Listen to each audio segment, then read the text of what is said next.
The standard ship kit for the GAS-TRAC LZ-30 includes a hard carrying case with a built-in bump test and calibration cell, charging base with wall transformer, wrist strap, and instruction manual.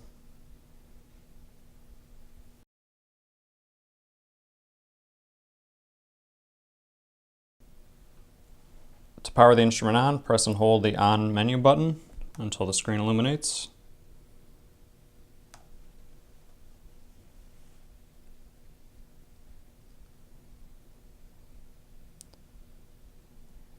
Warm-up will take approximately 15 seconds and then the work display will be shown. If you want to perform a bump test, make sure the area between the instrument and the bump test calibration cell is clear. Make sure the instrument is fully seated and then press and release the measure button.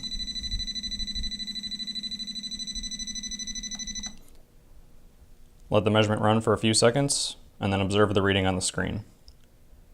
If it is above 1500 ppm, the bump test is successful. The instrument is now ready for use.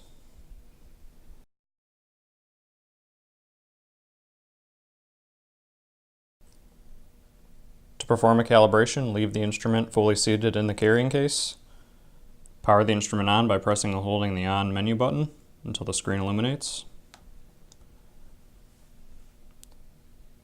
And wait for the warm-up to complete and the instrument to arrive at the work display. Make sure there is nothing obstructing the path between the instrument and the calibration cell, and then take a reading by pressing and releasing the measure button.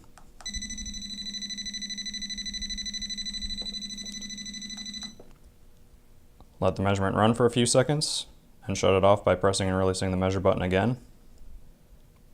Go into the user menu by pressing and releasing the menu button. The first option will be calibration. To perform a calibration, press and release the measure button. If calibration is successful, pass will be shown on the screen. Press and release the measure button again. You'll be returned to the work display. Calibration is now complete.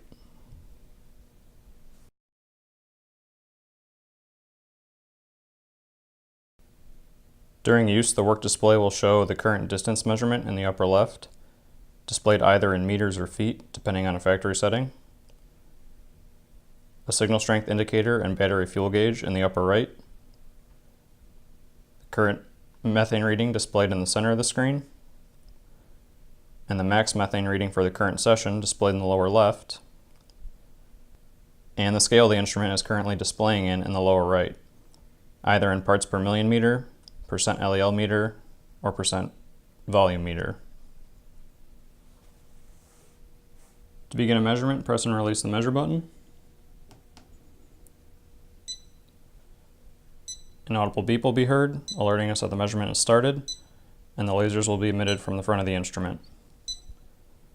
Both the current methane reading and distance measurement are now active and updating in real time, and the signal strength is shown in the upper right. If the return signal is too weak, the bars will disappear and we will get a low reflection warning indicated by REF/L on the screen. If the return signal strength is too high, we will get a high reflection warning indicated by REF/H on the screen. During measurement, there are 3 separate lasers that are emitted from the instrument. The 2 visible lasers are the green laser and the red.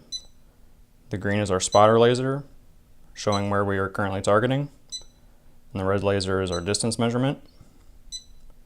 The IR laser that actually measures the gas is invisible.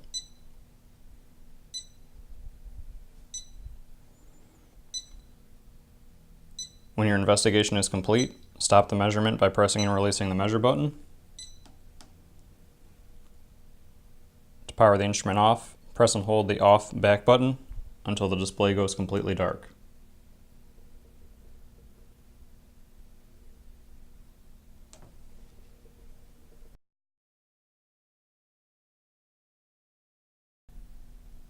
The GAS-TRAC LZ-30 has an internal rechargeable lithium-ion battery that is charged using the included charging base. there is no connection between the instrument and the base, the status LED will be solid green and blinking red. To charge the instrument, place it firmly down into the base so that it seats fully. While charging, the status LED will be solid red and then solid green when fully charged.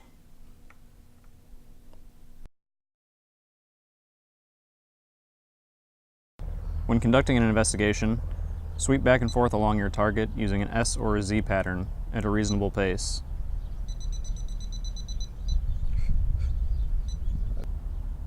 The farther away your target is, the slower you'll have to sweep.